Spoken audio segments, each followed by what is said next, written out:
Remember us? Last time we introduced you to the magnificent universe of SpongeBob SquarePants and gave a little glimpse of some of the many details that you may not have noticed while enjoying the adventures of our yellow friend. But that wasn't everything, and like we promised in that video, here are another batch of funny and curious Easter eggs that you can find in the amazing long-running series of SpongeBob and his adventures. Number 1, an infinity power glove? Join Bikini Bottom's noblest, boldest, oldest superheroes as they bravely prepare for vacation. But wait!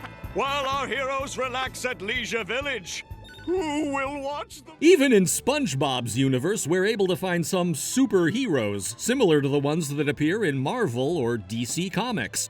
Probably the most famous duo in the landscape of Bikini Bottom is the one formed by Mermaid Man and Barnacle Boy, which are a little representation of that universe's Batman and Robin. Even though Mermaid Man's design might be similar to the old look of the Prince of Atlantis in DC Comics if you take a closer look. But what would be a great superhero tandem without their own nemesis, their supervillain, the one who disturbs peace in Bob's universe? Here we introduce Man Ray. Appearing in the second season of the show, Man Ray will be the arch-enemy of the duo during the whole series run. Excuse me, sir, but I do believe you've dropped your wallet. Doesn't look familiar to me. What? I just saw you. But what makes him special? Apart from being a parody of DC's villain and Aquaman's foe Black Manta, see the reference here? We see that, like the proper mind master of evil he is, he has a lot of tools at his disposal, one being his weapon called the Power Glove. Oh, the magic claw from episode 1582! Oh, Man Ray's Power Glove! The Power Glove is one of the most recurring gags when referring to both the duo and his rival. This is curious because Man Ray can combine this glove with many accessories, much like Marvel's Thanos combines the Infinity Gauntlet with the Infinity Gems. Thanos was almost able to rule the world with this weapon, but would this be enough to rule over our friends from underwater?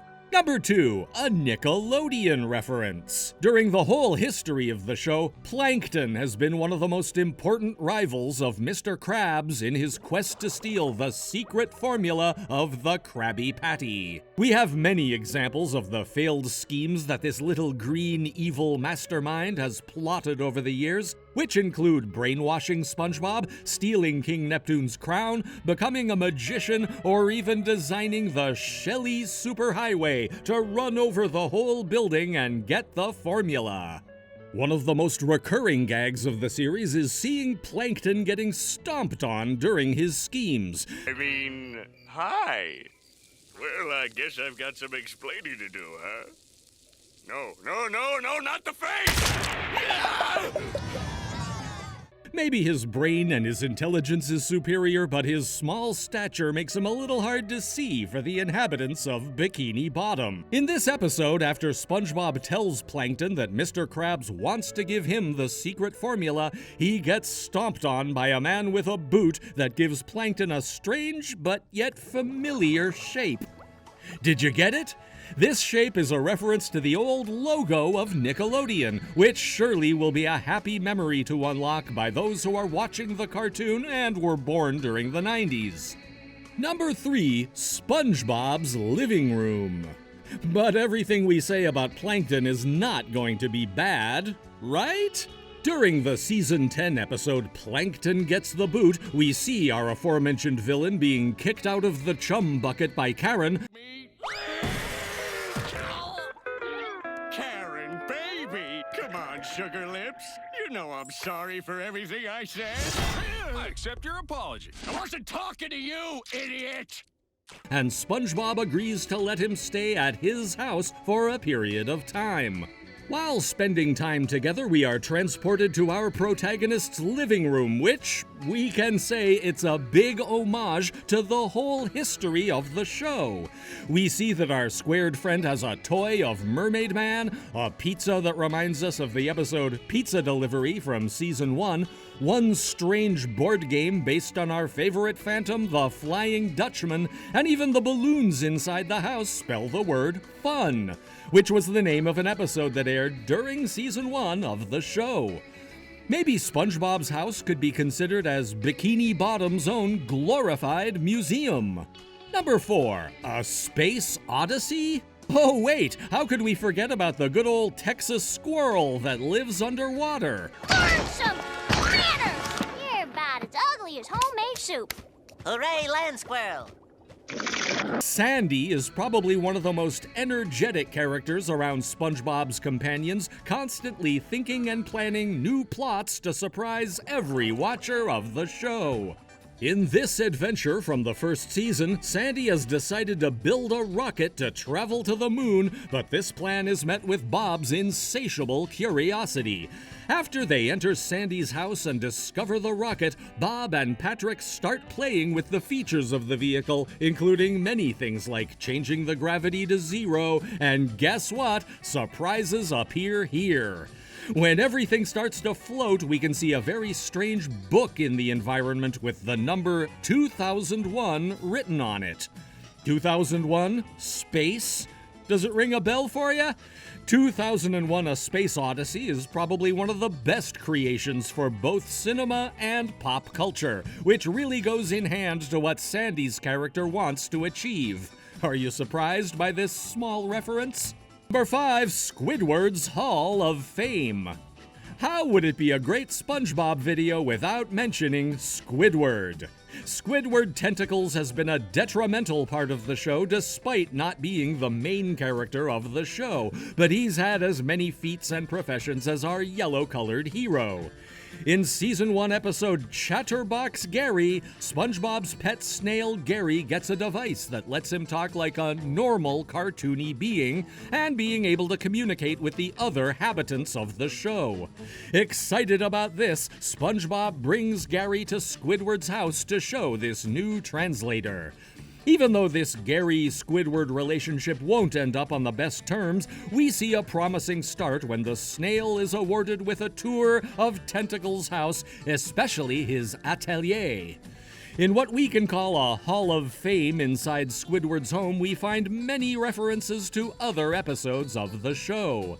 We can find a picture of Handsome Squidward from episode The Two Faces of Squidward, a photo defeating the sea bear from the camping episode, and after that we're able to see the uniform from Band Geeks, making this a really enjoyable trip through the show's history.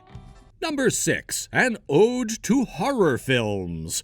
Graveyard Shift might be one of the most iconic episodes ever made of this show, as it has many references to this cinematic genre.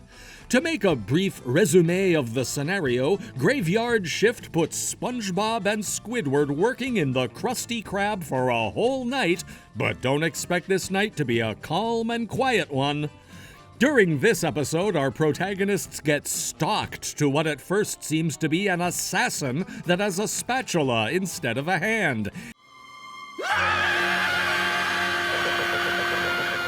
His name is the Hash-Slinging Slasher. This creepy and sinister stalker is a reference to the terror story of The Hook, where a man that has a hook instead of a hand terrorizes young couples in parking lots.